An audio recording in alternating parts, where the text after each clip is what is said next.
Number 5, We Didn't Start the Fire by Billy Joel. This is just a joke of a song. Like, everyone realizes this, I think, because anytime anyone ever plays it or does a rendition of it, it's always in some form a joke. One of my good friends for a concert, she made a version that updates all the events to the 21st century. And it was fun, but it was still a joke. And honestly, it was better than this version because it was a cappella with a kazoo solo.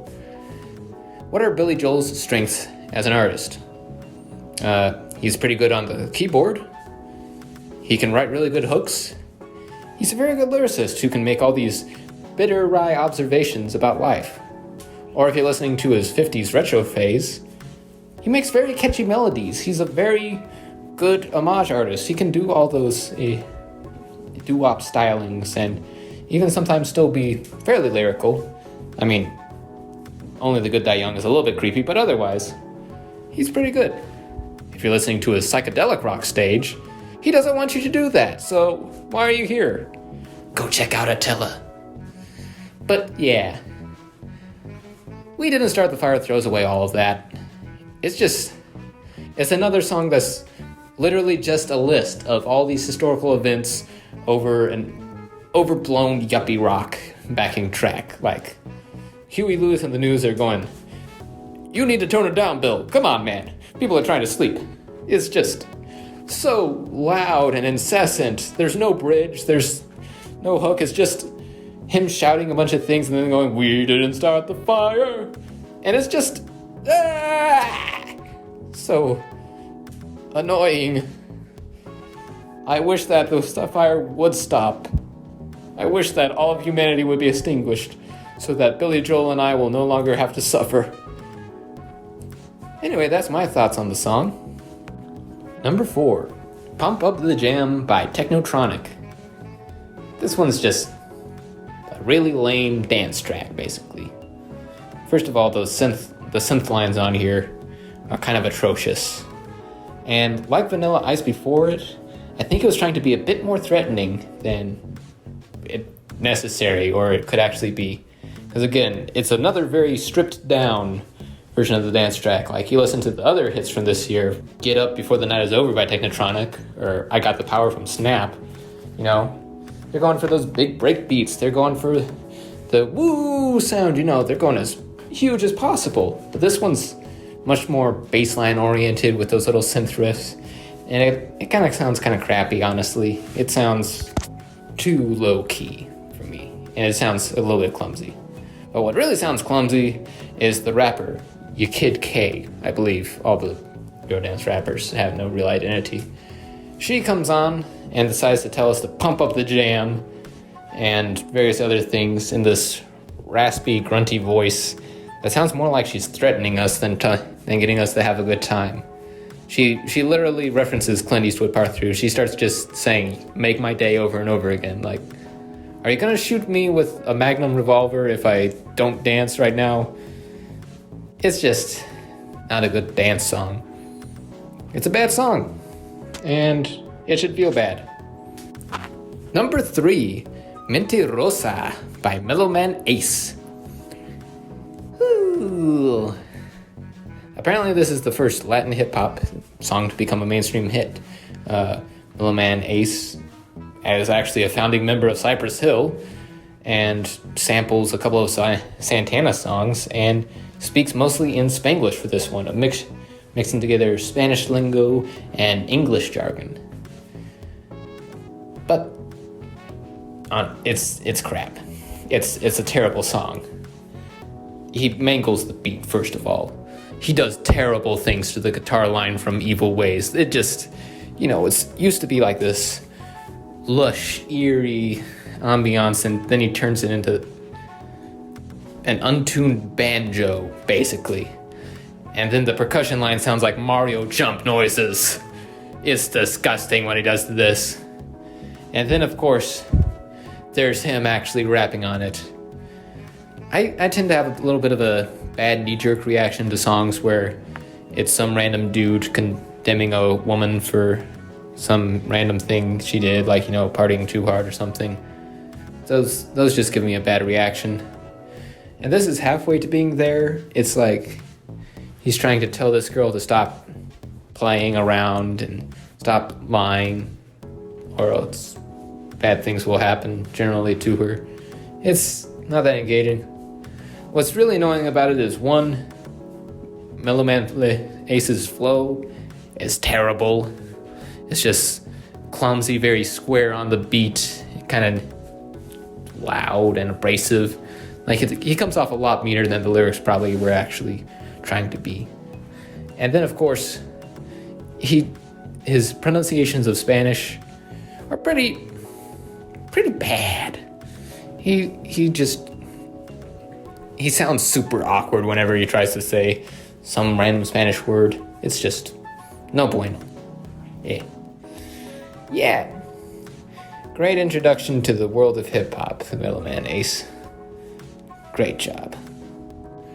Number 2. This one's for the children, New Kids on the Block. I had a radio show recently called Troublemakers, where we reviewed the Christmas album by New Kids on the Block, where this comes from. It's a terrible album, and this is a terrible, terrible song. It's sort of in the same vein as a lot of the charity singles of the 80s, Do They Know It's Christmas and We Are the World, where it's a slow, thoughtful ballad to try to get us to consider helping others and all that jazz. And no, first of all, as far as I can tell, it doesn't seem to be for any specific charity. It's just generally trying to get us to feel something. And it's just so glurgy. Like, just the most cliche way you could make a late 80s a suffering ballad. It's just... the production is horrendous. It's terrible. I hate that 808 cowbell. I think songs like this have ruined the 808 for me, which is a shame because I also really like trap music and hip-hop, so screw you, New Kids on the Block. And then, of course, speaking of which, their singing as usual is terrible. They're just barely on key. Their voices are wimpy. They just sound like garbage. They're just like, this one's for the children. What children? Why are we talking about the children? What did the children do? What did I do? Go away, New Kids on the Block. They're just trying their best to be all sentimental and glurgy and making me vomit. Number 1, Swing the Mood by Jive Bunny and the Master Mixers. This is one you probably didn't hear before. So, let's talk about the British. They tend to have a lot more novelty hit singles than we do in the States. Like, for instance, little fun fact, the 10th biggest song of the entire decade of the 2000s in the UK is the Bob the Builder theme song. They get a lot more of them than we do here in the States. I don't know why. Maybe it's the British sense of humor and the smaller consumer market. But this one was apparently a number 1 single in the very old England that had some success, enough to get to like the low 90s on the year-end Hot 100.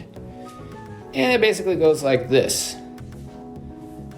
They have one single drum beat, one very bare bones, very repetitive drum beat, over which the Jive Bunny guy lays a lot of classic swing tunes and old rock and roll, Bill Haley and Elvis and such.